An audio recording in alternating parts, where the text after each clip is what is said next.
Deep beneath the earth, below Mainstay and the Arcanum, the party travels in search of the Heart of the Void, a god-killing artifact with destructive potential.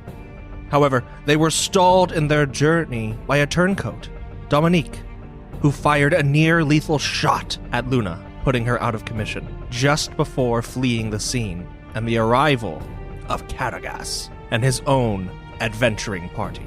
As they've joined forces with their once-departed party member, Luna lies unconscious, slowly being healed by the Kralee Fornorst. The others wait with bated breath on her condition and the scouting party to return. Outside this little hut that they've constructed, however, Rolandir and Vamok speak alone. Well, I don't know what that bug Fornorst did to me, but I seem to have had a revelation of sorts. Everything that happened to us in the months-long period that we were gone on the island, I remember. We were all there, and we, at least, he says, just motioning between himself and Vamok, had an agreement that, hopefully, whether or not you would come to this prior to going to the islands, you at least have some feeling or recollection of. What I'm trying to say, Vamok, is, for me at least, things have changed a little. You had told me that you knew there was a way to rid the world of intent, and that was potentially a safe option, but not the best one, as we all may have thought at one point or another along our journey, and I don't know if you still think that, but we thought there was a way to find someone. We weren't quite sure who, but an ideal wielder of intent. Someone who we could still go forward with our plan of stripping the gods and anyone else of their abilities with intent, getting a clean slate, and allowing this being to be the one to teach the rest of the world how to do it well, properly, without all the corruption that now currently exists. I admit we didn't really get to much further of a plan, but that was actually something else that you had mentioned to me, that for all your posturing of your grand plans, you really don't have any. Anyways, as I said, I still have and harbor some hesitation to trusting you fully, but you made progress there, Vamok. I don't know of what kind or what sort, but you found your peace. And I hope we can go forward with my remembered plan. I do still think now that I have a bigger picture, it's ultimately the best. Do you remember any of this? Or at least any of this alternative plan? It sounds familiar, but to say that I remember the specifics of it would be a lie. There is one thing you said, though, that I agree with.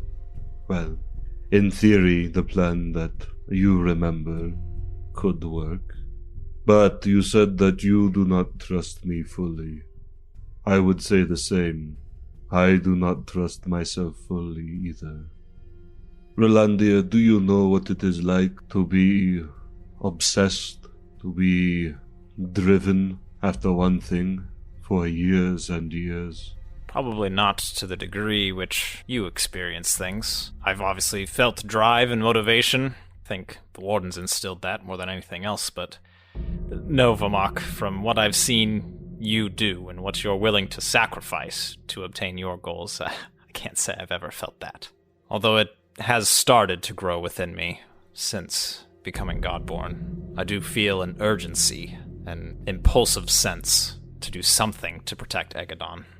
The will of Tentaver is planted within me. I can feel it, and that, perhaps, has played a part in the plan that you mentioned, this plan that was devised upon the island. But there is also a hunger, there is a need for power. And though I would not admit it to the rest of the group, to you I will say that hunger consumes me. I am afraid that you might think that when given a choice, I will choose poorly. But intent, the rush that I feel when I use it, I'm afraid that there will be no choice at all. that I will have no control over my actions. And that is what worries me. The best laid plans are meaningless if I cannot be trusted to carry them through. And when placed in a room with something as powerful as the Heart of the Void, even if it could be used to accomplish this plan, I do not believe I would use it in such a way. Well, I think that being merely aware of this fact is help enough. I think your abilities, though extremely useful and perhaps still needed, should be used in a limited nature going forward. I believe you, that you truly do want and that you would choose to do what is best for Egadon and not in your own self-interest, but as you said, it's your ability to actually choose that is concerning. I think we have sufficient manpower going forward that we still do need your counsel, yes, your wisdom, and any other experience that you can give. I just feel that if you can suppress your use of intent going forward. Are you prepared to kill me, if that is what it comes to? Rolandir pauses for a moment, and he can kind of hear still from the shelter that they're leaning up against some of the voices coming from inside as they're quietly chatting amongst themselves, and maybe even can see a faint glow down beyond the way of some of the advanced scouting party, and just thinking and ponders to himself. I think we all know that at this point in our journey, we're capable of doing what needs to be done. And he stands up and he kind of claps Vamok on his shoulder. I don't think we need to dwell on specifics quite yet. And he's going to prop open the door back into the shelter and just kind of motion inside. There's food inside if you'd like some. I will take a moment to ponder your words, contemplate this plan that you speak of. And as I said, we really got no further on any particular individual, but there was something about it, a resolution between us that it could work.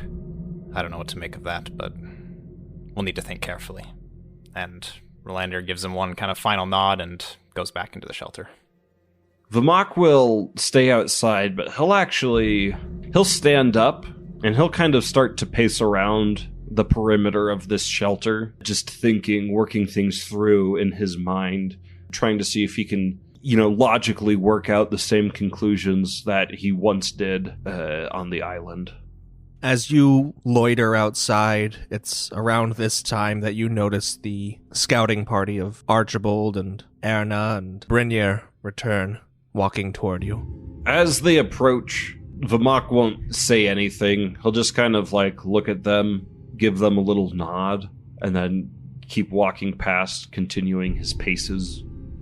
Archibald will say, "Well, he's not much of a chatty Cathy." Never has been. Brynjar, you seem like you might get along with him. You're both the strong, brooding type. We get along fine. He's had some troubles, but believe it or not, Vamok has good in him. Well, I'll believe it when I see it. It seems that some amongst your group are a little more, how do I put this gently? Frigid towards him? It ends stabbing when you stab one of your companions through the chest. I'm assuming that Vamok was the one that did the stabbing. From the context clues. Yes, and Rolandir was the one stabbed. Oh, well, that explains the certain tension I felt. I thought perhaps it could be something else, but... Anyway, shall we? And he motions towards the entrance of the shelter. Of course. Inside, those who haven't settled down for sleep remain up, perhaps fixed on Fornorst and Luna, who, though remains over her, working whatever invisible magics, with just the slightest twitch of his fingers and the chitter of his mandibles, it's impossible to measure any sort of progress. Val has absolutely been sitting by Luna this whole time. He's just sort of exhausted at this point. Seeing Archibald and Brynjar enter kind of gives him a reason to be distracted from what is going on. So he will sort of, perhaps out of character or like look up a little uncannily and say, what news? How did it go? Was there anything of note that they found, or was it, the odd trap here or there or something, or... Funnily enough, there didn't seem to be much of anything. Well, I say we found bugger all. It was a corridor, followed by a chamber, followed by another corridor, followed by another chamber. Very sequential. So I don't know if that means anything, but the good news is at least the path forward for now seems relatively safe. That is something, at the very least. Well, miss, have you slept at all? You looked like you're tired. Val just has, like, the darkest circles under his eyes. He just shakes his head at Brynjar. Come, Val, you need your rest. I can look after Luna. I don't know if I can sleep. Go see that Lyrian fellow. He seems like he would have some calming herbs or something. You're probably right. He will nod and head over to Lyrian. How have you been? Well, would say that things have been going pretty well. This CAD fellow has been quite helpful, and I'm quite surprised that I met up with you all again. I was tracking you all for a while, and you all just disappeared. And it was very tricky, and I just stopped. But I'm very happy to see you all again. It is good to have a friendly face among us again. Do you have anything for sleep? Yes, your friend is quite correct. I think I have something, and Lyrian is digging around trying to find this specific pouch. Some call it a medicinal bag, but I think this will do you quite well. Let me get some water and heat it up for you. Goes down a little bit better that way. I appreciate it. How have you been, Val? How do I look? A little bit like you've been thrown in the trash a couple of different times. But overall, you seem a little bit older and have a bit of a different walk to you. Well, that happens when you walk through plenty of shit. Yes, very much indeed. I guess all I can say to you, Val, is maybe try to focus on the positives. Seems that you have found somebody that you care for very much. She is currently unconscious on the ground, so that's going well. But she's not gone. Fornost will do his work. She will be back. As someone who knows him better than I will take your word for it. I'm grateful for your trust, Val. Yeah, this is ready for you. And give him some tea. It's the sleepy time tea or whatever. There's a bear in a nightcap on the box. Yeah. Val will accept it and nod his thanks and then go back to sit by Luna and just sort of like slump up against the wall and sip this tea. As you do, and most everyone else falls into sleep for whatever you would call night down here in this eternal dark catacombs, a watch is posted, time passes, and still Fornost works, barely moving above the still form of Luna. And then finally, as Val, your eyelids are fluttering and you're fighting to stay awake, he shifts, goes from his knees back into a sitting position and then stands. And then he just goes off to a side of the room, spreads out a bedroll and lies down. The instant he moves, Val is also like instantly awake and then waiting for him to say something, and when he doesn't, you just kind of like, is everything all right? You hear his voice in your mind. I have done what I can do. It was a good graft, useful, what I was able to take from Kelnies and Dralandir. But we will see if it sticks. Time will tell. For now, you should rest. I need my rest too. Thank you. I think Val will try to sleep. I don't know that he's very successful. Oh, Lyrian slipped some strong sedatives in there. Lyrian did roofie him. Yep. I think that for Mick, I think that he probably would have been concerned for Val, and probably as he's keeping an eye on Val as he's watching over Luna, his eyes will probably slowly bat down and he'll fall into a sleep accidentally. So he's fast asleep. As everybody's kind of nodded off, Vamok will enter into the shelter and he'll find Rolandir. Is Rolandir still awake, or has he nodded off as well? He's just kind of sitting off on a side of the wall, kind of bobbling between just some rest, but clearly not like asleep. Vamok makes eye contact with him and then approaches like a predator stalking its prey. Oh my gosh. And Vamok approaches Rolandir, and he kind of crouches down next to him, and he says, I believe the plan could work. The one that you spoke of. Well, I'd hope you do. It was your plan to begin with, but I'm glad you're on board. There are still 2 issues with this plan. One, finding a suitable candidate to become a new god. Such a candidate would need to be pure, incorruptible. And, as I think we can both attest to, we have not met anyone yet who fits the bill. No. And the second problem is me. I believe to enact this plan we would still need the Heart of the Void. But, knowing myself, if I were to be placed in the same room as the Heart of the Void, and even worse if I were to obtain it myself, I believe that each of your lives would be in imminent danger. Therefore, I think it might be appropriate if you and Valmes, if possible, were to develop a ward that could bind my use of intent. I would offer what knowledge I have on the subject, but I am afraid if I know too much of the workings of it, I would find a way out. So, I will leave that to you and the boy. Will you do this as a favor to me? Rolandir nods. I think something can be worked out. I'd prefer to not have you completely incapacitated as far as intent goes, but if that's truly what you feel is best, then we can try it. It is either that or kill me now. You may make the decision.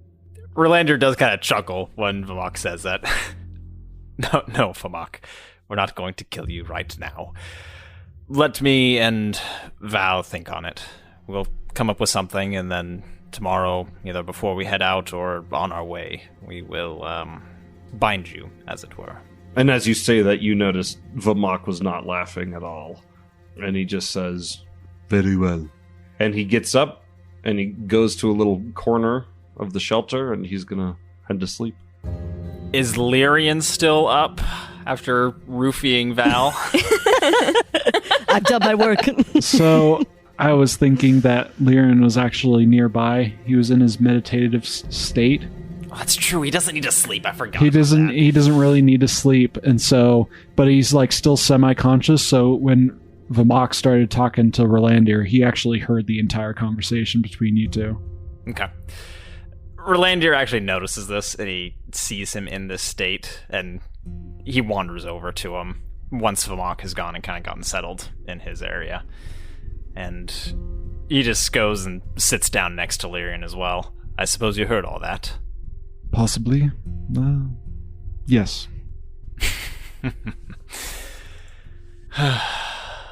Lyrian, I'm going to be honest with you. I have no shortage of just happiness and joy and honestly relief that you're back with us again, but I do need to know where your allegiances lie now. It's been quite some time, and I know that for us, at least, we've gone through several different iterations of our plans, joining up with different forces, betraying those forces. I only imagine you've had your own set of journeys yourself, most recently being now with Katagas. What is your ultimate goal here now? Well, I've been trying to come up with an idea of that. Originally, my goal was to honestly find you again. I was at a bit of a loss.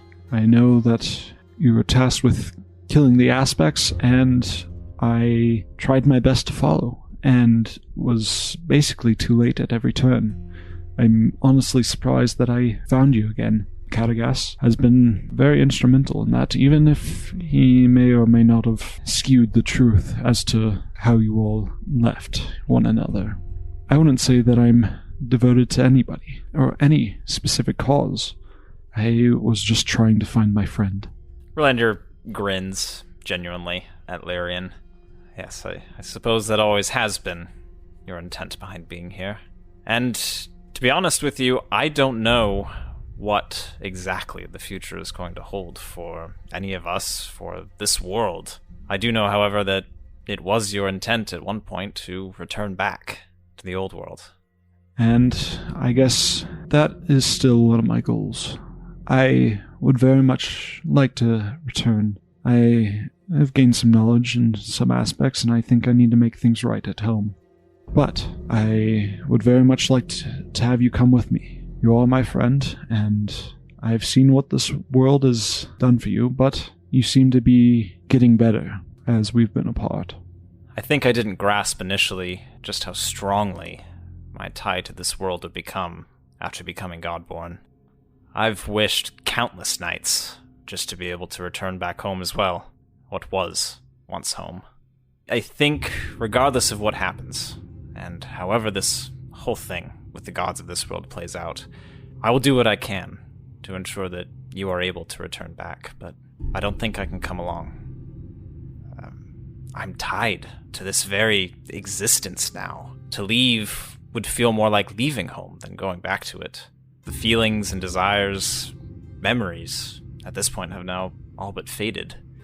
I still feel the bonds between those who we came with originally, but particulars, details, people still on the other side of the rift. Passing shadows at this point. I guess what I'm saying is, you still belong to that world, and you deserve to go back to it. And I think we can make that happen. But I feel drawn to stay here. Very well. If you believe that is your path, then I won't stop you. I do wish to return home, and who knows, depending on how this all works out, maybe we find a way that we can visit sometime. Perhaps. Well, I know you don't need it, but I definitely do. And he kind of just motions back to his bedroll off in the corner. I'm gonna go nod off for as much time as I can get before the time comes that we need to leave. Very well. I'll be up in a bit and relieve Cad from his duties, so he can get some rest as well. And standing and kind of stretching a little bit, Relander tells him, make sure he hasn't gone and mucked this all up already. I don't trust that man as far as I can throw him. And Relander just heads back to his bedroll and curls on up. Night settles then. However it passes for down here, like I said, there really isn't a reckoning of light or night or day. And as everyone gets up in the morning, food is prepared, and you set off down this path that was scouted out by this small party the day before. It's more of the same. This single file trudge through darkness, through broken stairways, down and down into deeper, wider caverns where the walls and ceiling are just shadows. You can't see naught but the steps behind and in front of you until finally, at the end of what seems like probably an entire day of just walking down, something comes into view. A wall lit by your lights and torches. And as the stairs come down to a large circular landing, ringed with 4 large stone obelisks, you see a door. Large, stone, smooth, with a single seam running down the middle. No apparent mechanism to move it. No runes or inscriptions along its surface or anything along the sides. Down here, the air is musty and thick. It smells like old tomes and burnt candle wax.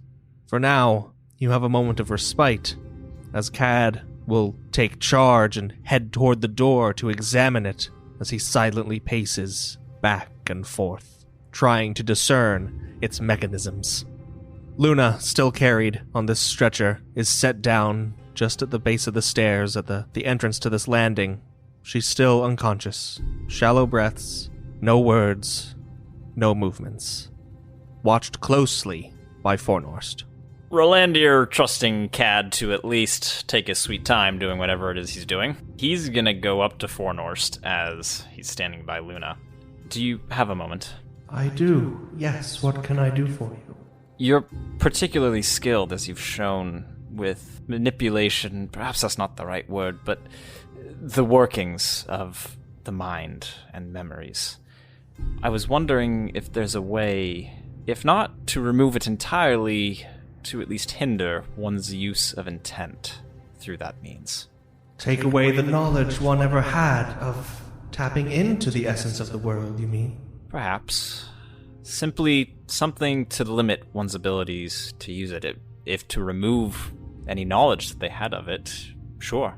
That would be the way to do it, for I can think of no other method from which to neuter one from those experiences. Would there be any potential side effects, alternative consequences to doing this, aside from merely no longer being able to exercise intent?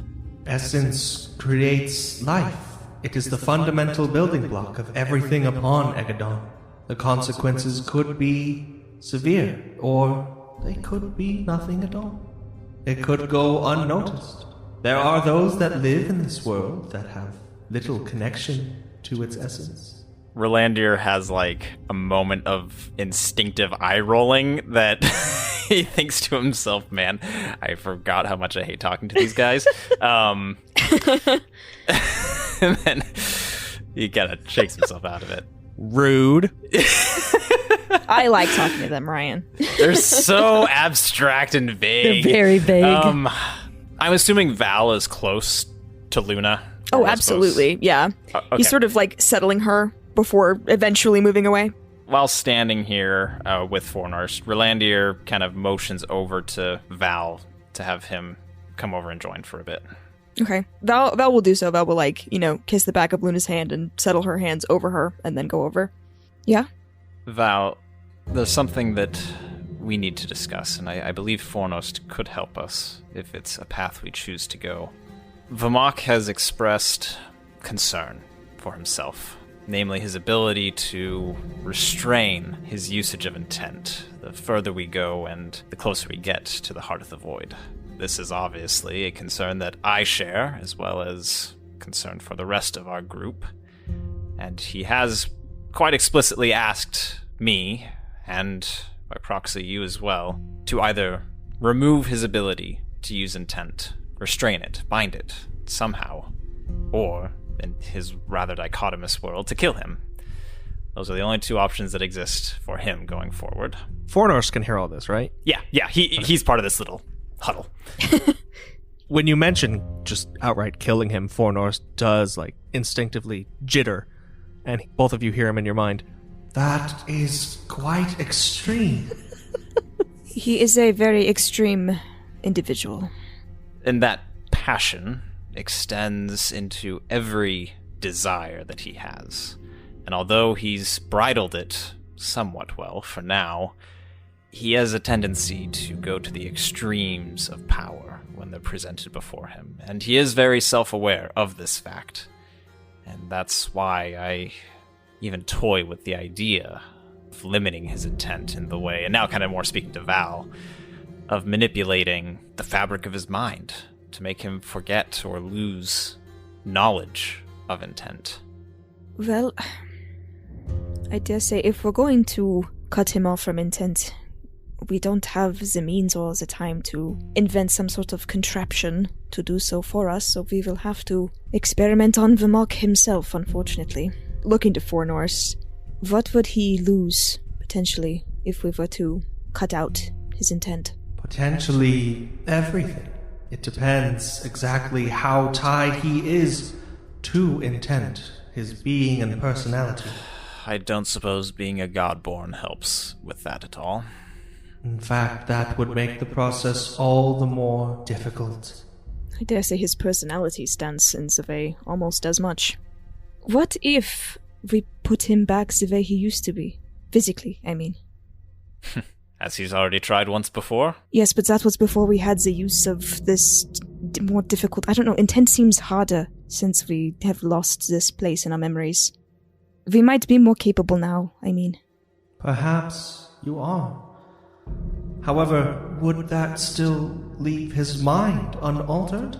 Perhaps the best way to approach it is not to put all of our eggs in one basket, so to speak. Balance across several different categories. Fail-safes. We cannot bank on one thing succeeding. I agree. What else would you propose then? A couple wards that block intent usage? Physical restraints? I don't think we could restrain him physically if we tried. That's a good point. What? We have had and still have blocks in our minds, no? You do, yes. Would you be able to install something like that? I would, yes. Though, as I've explained, these blocks can be removed through careful processes. The monk is not really one for careful processes. Very well. That might be better than trying to remove intent entirely. It would leave him intact, at least. Although I think the risk is higher that in a potentially power-hungry rage, he would find a way to break them. I think if we do that in addition to several other methods, it stands a chance. Perhaps we remove a little intent, install a block, physically alter him, do many of these things that might buy us some time, and if they don't work, we kill him. I hope he can't hear you. He would not begrudge us any of these conversations, I don't think. Kind of looking around at the rest of the group now, probably just now either setting in earnest to examine the door or get a little way station set up. Relander just says, we don't know what lies beyond that door or really how close or far we are. I think it's better we do something sooner rather than later. If you are both ready, I'd like to do it now. No time like the present. Please, lead the way.